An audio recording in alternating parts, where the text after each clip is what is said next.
కొత్త బిజినెస్ కోసం ఆలోచిస్తున్నారా? ఈజాన్ డిస్ట్రిబ్యూషన్ కోసం కాల్ చేయండి 9154729854.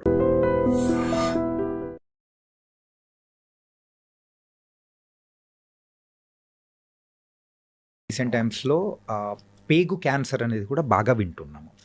సో అది యూజువల్గా ఎలా వస్తూ ఉంటుంది? అంటే మనం తీసుకునే లైఫ్ స్టైల్ హ్యాబిట్స్, ఫుడ్స్ వల్లే ఆ పేగు క్యాన్సర్ అనేది కూడా ఎక్కువగా వస్తూ ఉంటుందా, లేకపోతే దానికి గల కారణాలు ఏంటి? నేను రీసెంట్గా ప్యారిస్ వెళ్ళాను. ఓకే. ప్యారిస్ వెళ్తే అక్కడ ఫుడ్ చూస్తుంటే నాకు అదొక రకమైన విరక్తి కలిగింది. ఉదయం లేవగానే అక్కడికి వెళ్తే హోటల్లో బుఫే పెడతారు. ఓకే. ఏముందంటే బ్రెడ్ జామ్, లేదంటే ఆ సాసేజెస్లు బీఫు పోర్కు, దట్ ఈస్ దేర్. ఇంకేం లేదు వాళ్ళకి తినడానికి. They don't have anything. ఇప్పుడు మన ఇండియాలో 5 స్టార్ హోటల్కి వెళ్ళండి, ఇడ్లీ ఉంటుంది, దోశ ఉంటుంది, వడ ఉంటుంది, ఉప్మా ఉంటుంది, ఒక 100 రకాలు ఉంటాయి. Yeah. So they are all our traditional. We have so much variety to eat. వాళ్ళకి అంత వెరైటీ కనపడట్లేదు ఎక్కడ. ఓకే.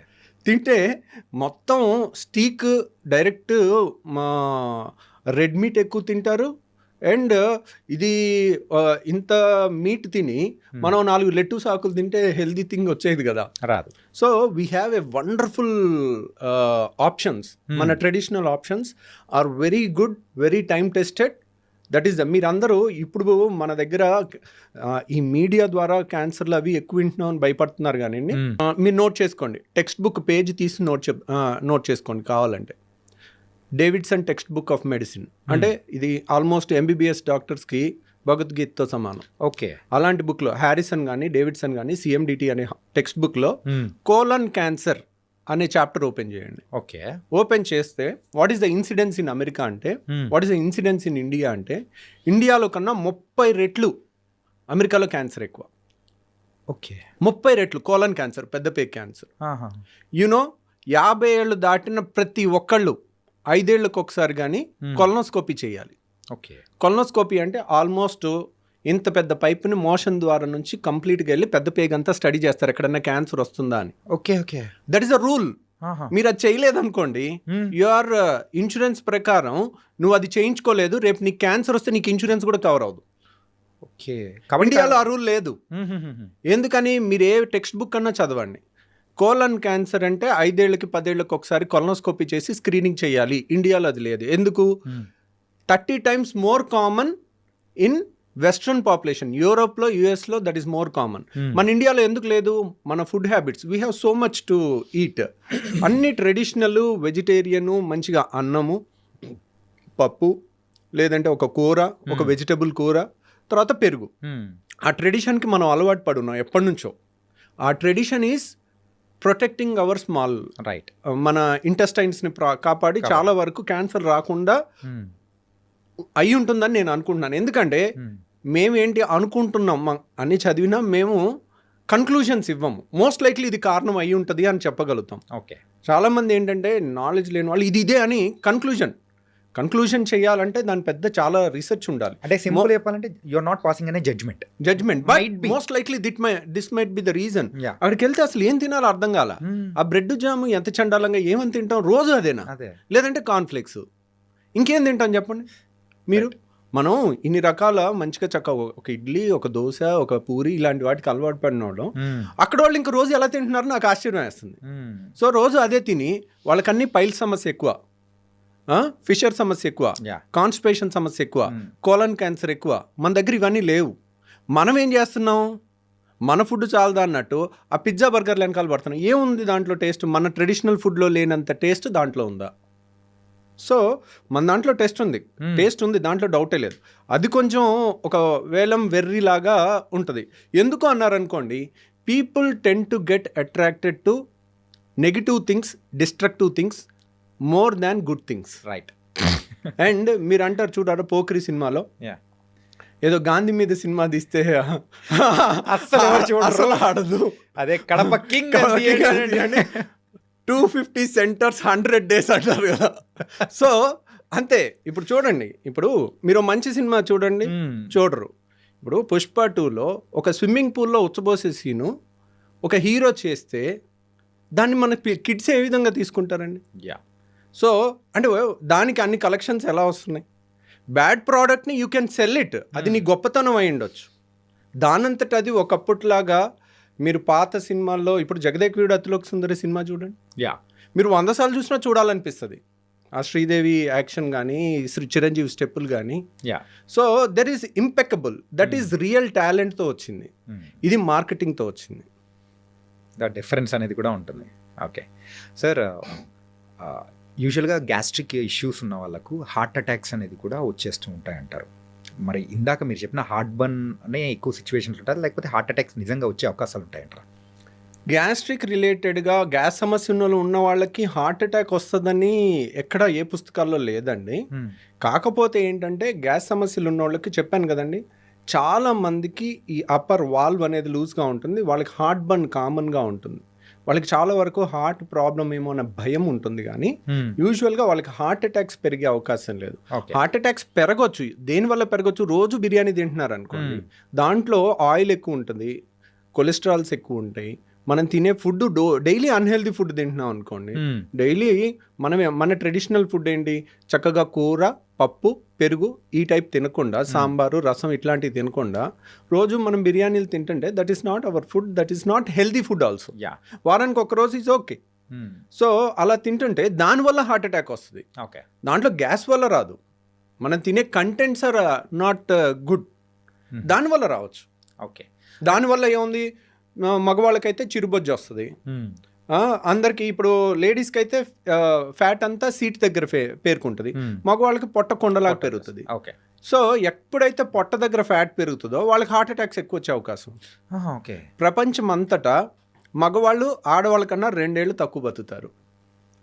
మీరు జపాన్లో యావరేజ్ లైఫ్ స్పాన్ తీసుకున్నారనుకోండి, లేడీస్లో 83 ఏళ్ళు, మగవాళ్ళు 81 ఏళ్ళు. ఎందుకు అమెరికాలో కానీ జపాన్లో కానీ మీరు ఇండియాలో కానీ ఎక్కడైనా తీసుకోండి, మగవాళ్ళ కన్నా ఆడవాళ్ళు 2 ఏళ్ళు ఎక్కువ బతుకుతారు. దానికి రీజన్ ఎందుకంటే మగవాళ్ళకి ఫ్యాట్ కొండలాగా పొట్ట దగ్గర ఏర్పడు, పొట్ట దగ్గర ఫ్యాట్ ఏర్పడిన వాళ్ళకి హార్ట్ అటాక్స్ ముందు వస్తాయి. ఓకే, అందుకోసమే లేడీస్ కన్నా తొందరగా. కాబట్టి లేడీస్లో కూడా కొంతమందికి పొట్ట దగ్గర ఫ్యాట్ వస్తుంది, వాళ్ళకి కూడా హార్ట్ అటాక్స్ ఎక్కువ వస్తాయి. Okay okay, that's a sign అనుకోవచ్చు. ఆండ్రాయిడ్ ఒబిసిటీ అంటారు దాన్ని. పొట్ట దగ్గర పెరిగితే దాన్ని ఆండ్రాయిడ్ అంటారు. ఆండ్రాయిడ్ ఫోన్ కాదు, ఆండ్రాయిడ్ ఒబిసిటీ అంటే male type of obesity. Android gynoid అంటే ఫీమేల్ టైప్ ఆఫ్ ఒబిసిటీ, అంటే సీట్ దగ్గర ఎక్కువ పెరగటం అనమాట. అండ్ సార్, మీ యొక్క కంప్లీట్ ఒక సర్వీస్లో ఎప్పుడైనా కానీ డిఫికల్ట్ అనిపించిన కేసు ఏదైనా ఉందా? అంటే ఇప్పుడు నేను చెప్పాను కదండి, ఐఎమ్ ఏ సర్జన్. నేను సర్జరీ చేసిన తర్వాత పేషెంట్ చావు బతుకుల్లో ఉంటే దట్ డే, ఆ డే అంతా నాకు నిద్ర సరిగా పట్టదు. So I can't avoid it. అంటే ఏ ప్రాబ్లంతో వచ్చినప్పుడు అరే this an very difficult challenge తీసుకొని నెలకు ఒకసారి, ఈ మధ్య తగ్గినాయండి, అంటే ద మోర్ రిఫైన్ అవుతూ ఉండే కొద్దీ, so we become perfect day by day ఇంకా ఇంకా ఇంకా వీ రీలెర్న్ చేస్తూ ఉంటాము. బట్ ఇట్ ఈస్ చాలాసార్లు ఫేస్ చేస్తుంటాం మేము. కాకపోతే చాలాసార్లు ఒక యంగ్ పేషెంట్, నేను ఇప్పటికీ నా అదృష్టవశాత్తు, నేను యాక్చువల్గా మా నాన్న నాస్తికుడు, మా నాన్న ఎప్పుడు దేవుణ్ణి నమ్మేవాడు కాదు, he's a hard core communist. So ఏంటో తెలియదు, అంటే చివరికి I have to believe in God, ఎందుకంటే there is something beyond which I cannot do. నేను అన్నీ చేస్తాను, అయినా పేషెంట్ బాగవుడు, చేయాల్సినవి అన్నీ. ఓకే, ఆ టైంలో కొంచెం లక్కో దైవబలమో ఏదో మనకు తెలియదు, అది మనం when we are exhausted with our intelligence. ఏదో ఒక గొప్ప వ్యక్తి చెప్పాడు, ఏమనంటే religion starts when the science ends. అంటే సైన్స్కి అంతం అయిపోయిన తర్వాత ఏం అర్థం కానప్పుడు అప్పుడు రిలీజియన్ స్టార్ట్ అవుతుందని, అప్పుడు దేవుణ్ణి మనం. సో ఆ దాంట్లో ఒక్కోసారి నేను ఒక యంగ్స్టర్ 19 ఏళ్ల కుర్రోడికి నేను ఒకసారి బేరియాట్రిక్ ఆపరేషన్ చేశాను. ఓకే, పాపం తనకి చాలా మేజర్ కాంప్లికేషన్ వచ్చి బాడీ అంతా, అంటే 1000 మందిలో ఒకళ్ళకి వచ్చే కాంప్లికేషన్ అది వచ్చేది. ఓకే, ఇది 10 ఏళ్ల కింద జరిగింది. మంగళగిరి కుర్రోడు అబ్బాయి శ్రీనివాస్ అని. సో తనకి ఆల్మోస్ట్ చావు బతుకుల దాకా వెళ్ళాడు. 1 నెల రోజు హాస్పిటల్లో ఉన్నాడు. 2 సర్జరీస్ మళ్ళీ చేస్తూ ఉంటే ఒక మూమెంట్లో అరే ఇంత చేసాం అయినా కానీ ఇంప్రూవ్ అవ్వట్లేదు. పాపం వీడు బతికితే బాగుండు, 19 ఏళ్ల కుర్రోడు చచ్చిపోబోతున్నాడు, చివరిగా ఇగ స్వర్గం అంచుల దాకా వెళ్ళిపోతున్నాడు, ఇంకా బతకడేమో అని అనుకుని, సరే వీడు బతికితే నేను మంగళగిరి లక్ష్మీనరసింహ గుడిలో 108 రౌండ్లు వేస్తాను అని మొక్కున్నా. ఏమైందో తెలీదు, వాడు బతికిపోయాడు. ఓకే. సో అన్నిసార్లు అలా జరగలే. నేను ఇప్పటి వరకు నా అదృష్టవశాత్తు నా కోసం, నా ఫ్యామిలీ కోసం ఏ రోజు కూడా నేను దేవుడి చుట్టూ రౌండ్లు వేయాల్సి రాలా. సో కానీ నేను ఇప్పటికీ ఒక 8 సార్లు పేషెంట్ల కోసం చేశాను. ఓకే. సో ఎందుకంటే వెన్ సైన్స్ ఎండ్స్, బుక్లో ఉన్న ప్రకారం అన్ని పర్ఫెక్ట్గా చేసినా కానీ కొంత లక్ అనేది మనకు రావాలి. ఆ పేషెంట్కి ఉండాలి, మనకి ఉండాలి. సో అలా ఇంకో పేషెంట్ ఇంత పెద్ద గర్భసంచిలో గడ్డ, పెళ్లిగాని అమ్మాయి, ఇంత పెద్ద గర్భసంచి గడ్డ, ఓకే, ఇక్కడ వరకు ఉంది. పెళ్లిగాని అమ్మాయికి ఇంతవరకు. ఒకసారి బయట ఆపరేషన్ చేసి పొట్ట కోసి ఓపెన్ చేశారు, చేసి దాన్ని తీయలేకపోయారు, మళ్ళీ క్లోజ్ చేశారు. ఓకే. చేసి మళ్ళీ రెండోసారి మా దగ్గరికి వచ్చి వస్తుంటే ఒకసారి ఒక డాక్టర్ ఓపెన్ చేసి క్లోజ్ చేశారంటే ఇట్స్ వెరీ డిఫికల్ట్ కేస్ అని. నేను పెళ్లిగాని అమ్మాయి, నేను సరే దాంట్లో ఫైబ్రాయిడ్ గడ్డలు ఇంత ఉన్నాయి, అవి ఒక్కటి తీసేస్తానమ్మా అని చెప్పాను. కానీ గర్భసంచి కూడా తీసేయాల్సి రావచ్చు, కానీ పెళ్లిగాని అమ్మాయి గర్భసంచి తీసేస్తే ఇంకేముంది, పిల్లలు పుట్టరు. సో నేను సరే ట్రై చేస్తాను కానీ గ్యారంటీ ఇవ్వలేనని చెప్పాను. సరే ఓకే చెప్పారు, ఓపెన్ చేశాము. ఇట్ వాజ్ ఒక సర్జన్ ఓపెన్ చేసి క్లోజ్ చేశాడంటే మనం అర్థం చేసుకోవచ్చు, లోపలికి వెళ్తే ఎంతెంత పంపుల్లాగా ఉన్నాయి అన్ని రక్తనాళాలు, ఎక్కడ ముట్టుకుంటే అక్కడ బ్లీడింగ్, ఎక్కడ ముట్టుకుంటే అక్కడ బ్లీడింగ్, పంపులు కొట్టినట్టు కొడతా ఉంది. ఒక టైంలో 25 ఏళ్ళ అమ్మాయి, 26 ఏళ్ళ అమ్మాయి మన కళ్ళ ముందు బ్లీడ్ అయి చచ్చిపోతూ ఉండి హెల్ప్లెస్గా ఉంటే అసలు ఎక్కడ ముట్టుకుంటే అక్కడ బ్లీడింగ్ అయిపోతూ ఉంది, నా అర్థం కాని పరిస్థితి. సో ఆ టైంలోనే పేషెంట్ బీపీ ఎక్కువ ఉంది, ఇంకెలాగా చచ్చిపోద్ది అని అనిపించింది. అంతా ప్రెషర్ పెట్టేసి మాప్స్ పెట్టి ప్రెషర్ పెట్టి ఆపుతా ఉన్నాం. ఆపి కొంతసేపు ప్రశాంతంగా ఉండి ఈ అమ్మాయి బతికితే చాలరా అని అప్పుడు కూడా అనుకున్నాను. ఎందుకంటే 25 ఏళ్ల పేషెంట్ టేబుల్ మీద చచ్చిపోతే దాన్ని తీసుకునే అంత గట్స్ ఎంత గొప్ప సర్జన్కైనా ఉండదు. రైట్. సో వాళ్ళు అన్నీ ఒప్పుకున్నప్పటికీ కూడా, వాళ్ళు ఒప్పుకుంటారు ఏమ్మా ఇది కష్టమైన ఆపరేషన్ అని మనం చెప్తాం, అయినా కానీ దాన్ని డైజెస్ట్ చేసుకోలేం. రైట్. వాళ్ళు ఏంటి ఆ 90%లోనే ఉంటామేమో అన్న ఆశతో వస్తారు, నమ్మకంతో వస్తారు. ఈ 10%లో ఉండంలే అనే అనుకుంటారు, మనం 10% రిస్క్ అని చెప్పినా కానీ.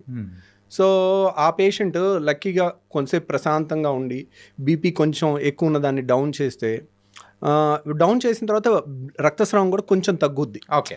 అప్పుడు ఎలాగో ఒకలాగా ఆ గడ్డ అంతా తీలేమేమో, అలా వదిలేసి రావాలేమో, ఆ బ్లీడింగ్ ఆగదేమో, ఎన్నో క్వశ్చన్స్ ఉన్నాయి. తర్వాత మళ్ళీ అందరం కలిసి దాన్ని తీసేసి సక్సెస్ఫుల్గా గర్భసంచి మొత్తం తీసేయాల్సి వచ్చింది, కానీ పేషెంట్ సేవ్ అయింది. ఓకే. సో అట్లా అంటే మీరు యూజువల్గా ఆ సైజ్ చెప్తూ ఉంటేనే ఇంత సైజ్, అది కూడా కడుపులో, దాని వీడియో కూడా ఉందండి నా దగ్గర. మై గాడ్, ఆ వీడియో కూడా ఉంది, మనం కావాలంటే అది చూపించవచ్చు. వద్దు సార్ ప్లీజ్. అంటే యాజ్ ఎ సర్జన్గా అండ్ మీకైతే ఆ గట్స్ ఉన్నాయేమో, కానీ యాజ్ ఎ నార్మల్ పర్సన్స్ లాగా we can't take it also. కొన్ని ఈవెన్ నార్మల్ పీపుల్ కూడా ఆ సర్జరీస్ చూడాలన్నా కానీ బ్లడ్ చూస్తేనే పడిపోతుంటారు సార్.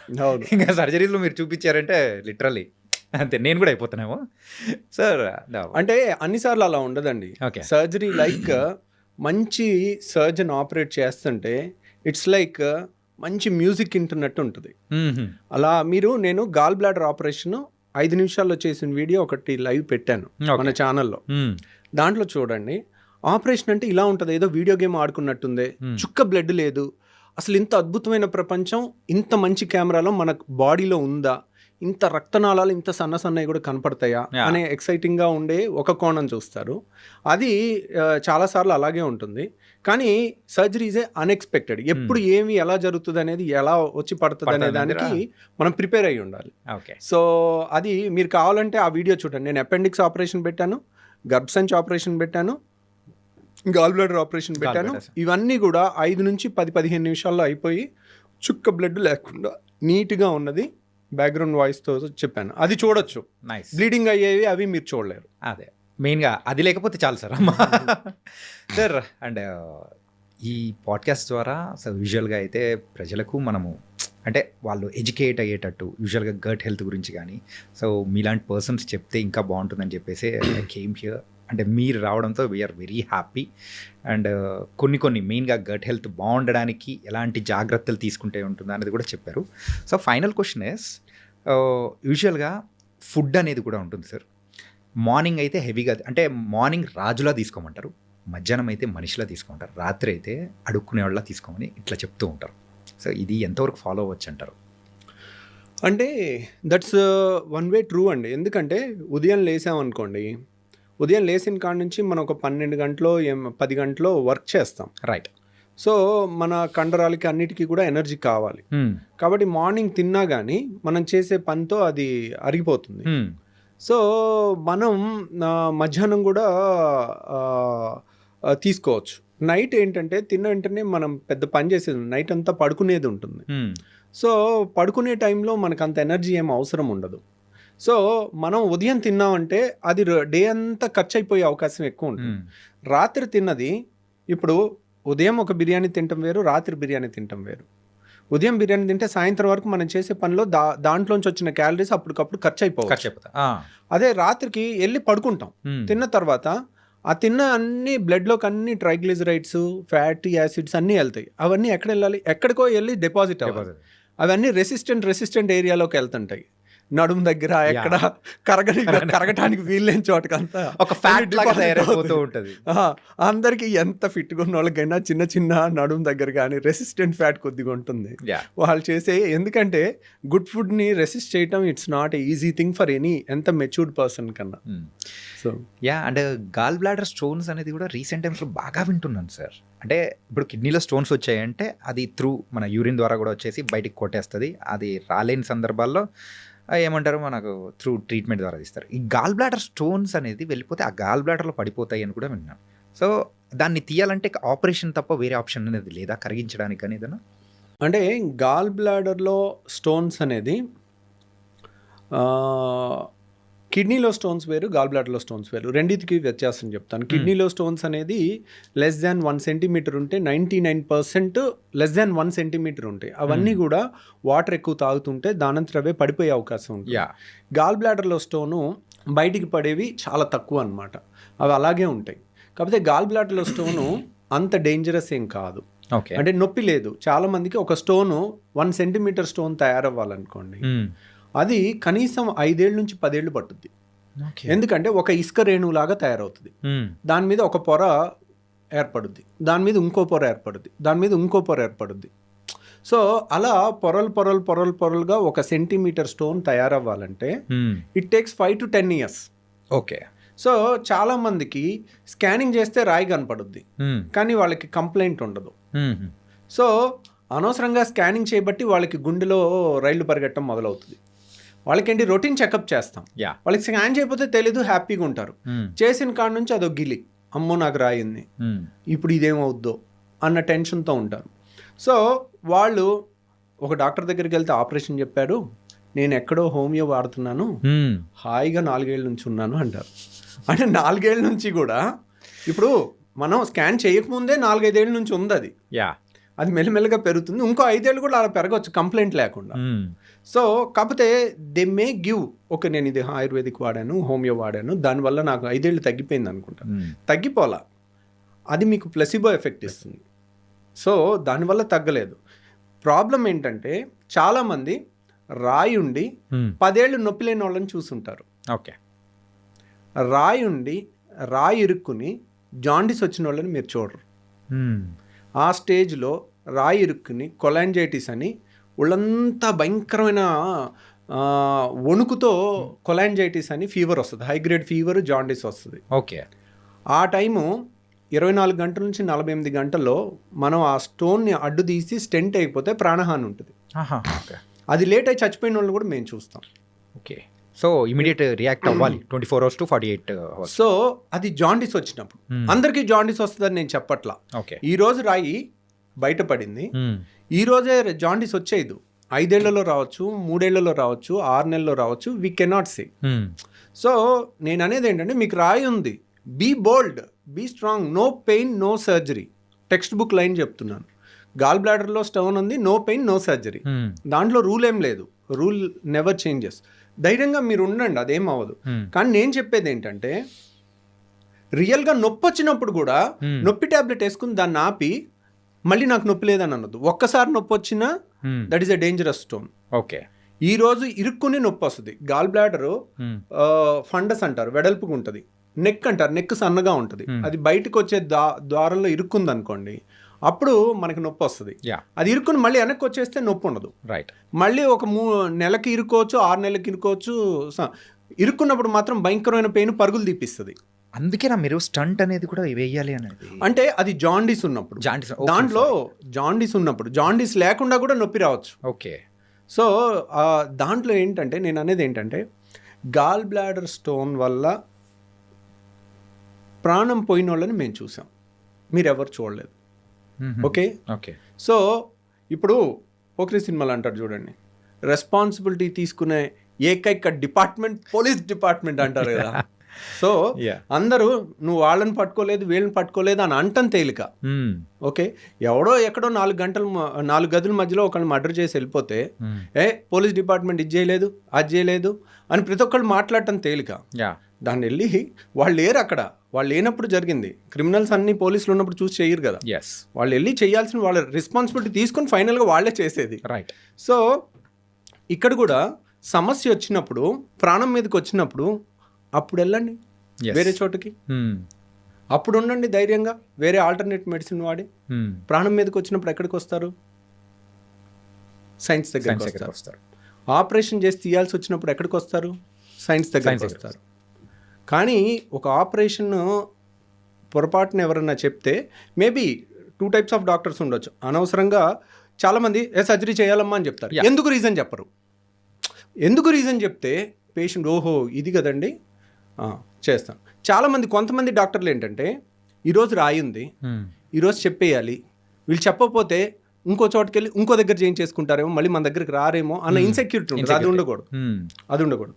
దానివల్ల లేని భయాన్ని ఇచ్చి చెప్పేసేసరికి వాళ్ళు ఇంకా నెగిటివ్ అయిపోతారు. రైట్. అనవసరంగా చేసేస్తున్నారు. ఆ డాక్టర్ చెప్పాడు, నేను భయంతో వచ్చేసాను డాక్టర్ గారు, 4 ఏళ్ళు అయింది నాకు నొప్పి లేదంటారు. So no pain no surgery. మనం టెక్స్ట్ బుక్లో ఉన్న రూల్ చెప్పాలి. At the same time jaundice ఉంటే లైఫ్ రిస్క్ ఉంటుంది, వెంటనే రావాలి. నొప్పి ఉంటే లైఫ్ రిస్క్ ఉంటుంది, వెంటనే రావాలి. సో ఆ క్లాస్ కూడా తెలుసుకున్నారనుకోండి, ఓహో నొప్పి ఉంటే నేను రావాలి. అండ్ ఇంకో బ్యూటిఫుల్ థింగ్ ఏంటంటే గాల్ బ్లాడర్లో చాలా మందికి తెలియంది ఫ్యాటీ డిస్పెప్సియా అంటారు. వాడు మా ఫ్రెండ్ ఉండేవాడు, నా రూమ్మేట్.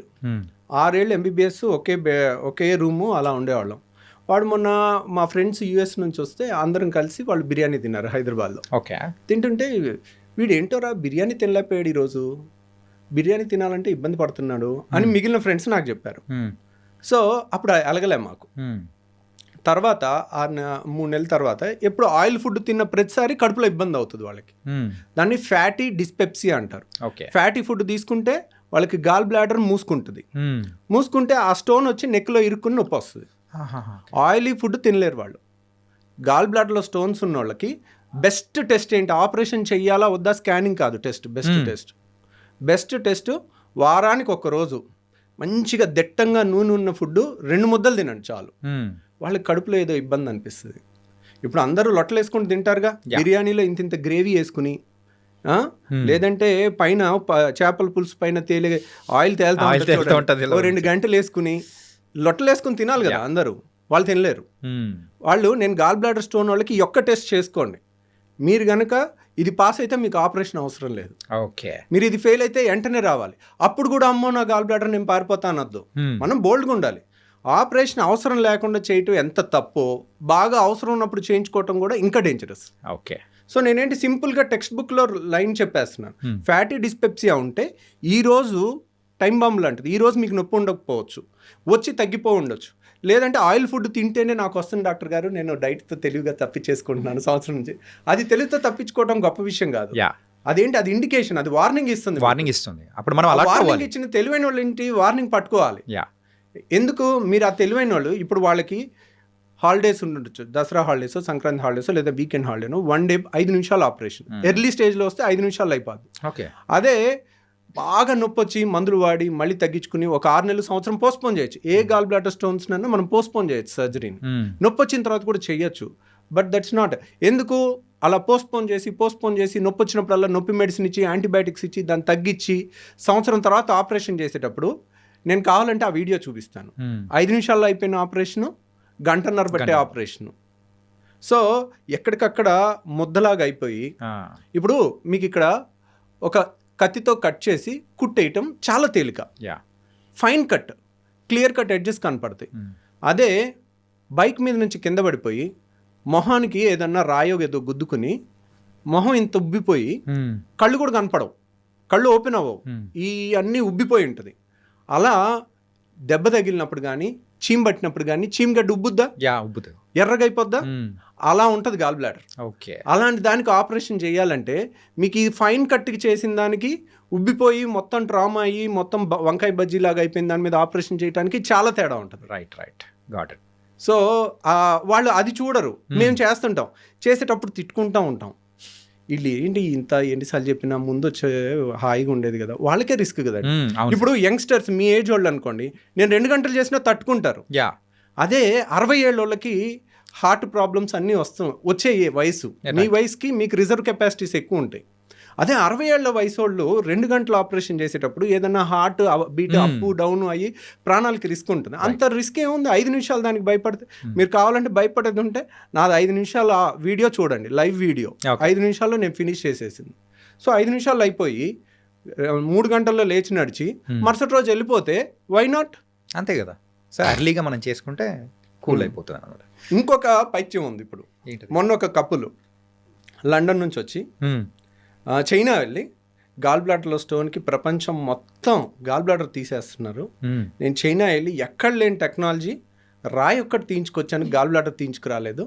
దాన్ని లైవ్ ఇవ్వ లోపలికి వెళ్తున్నాం, లోపలికి వెళ్ళేటప్పుడు ఫీలింగ్స్, బయటకు వస్తున్నాం ఆ టైంలో ఫీలింగ్స్. సార్ దానికి మిలియన్స్ ఆఫ్ వ్యూస్. సార్ అదేమన్నా హోమ్ టూరా సార్?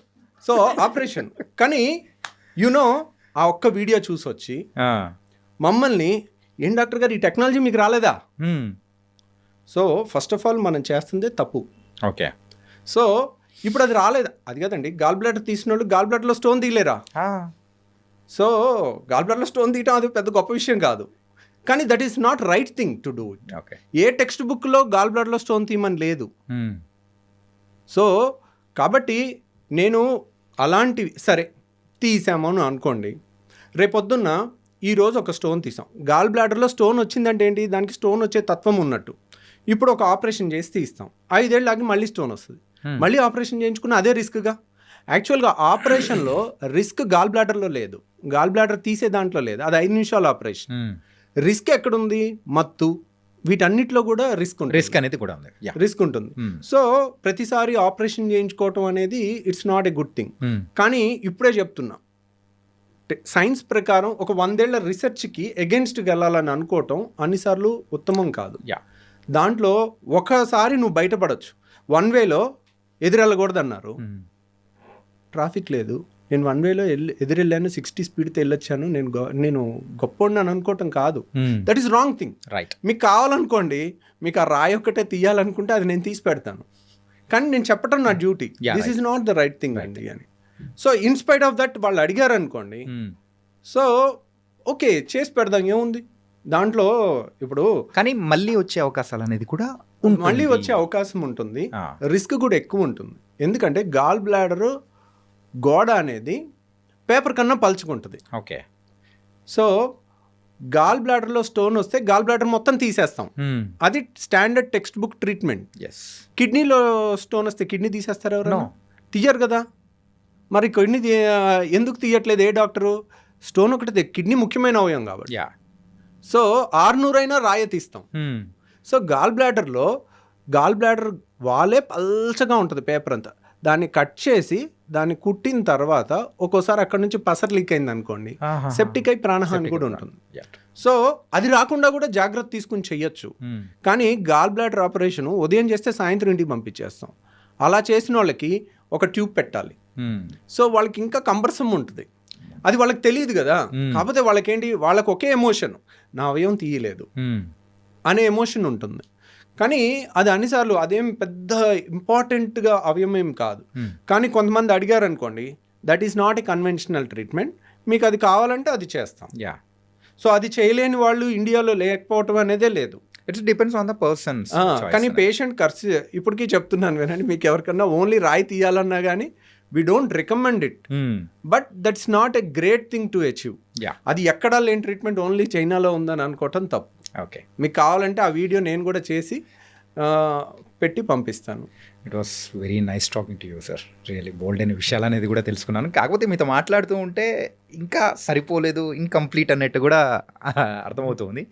అండ్ ఈ సెషన్లో మాత్రం చాలా వాల్యుబుల్ సజెషన్స్ కానీ and how you started your journey in the gastroenterology and బెర్టియాలజీలో కూడా చాలా చక్కగా చెప్పారు. Really thank you so much for coming here and మీ టైం అనేది కూడా ఇచ్చినందుకు. Thank you very much.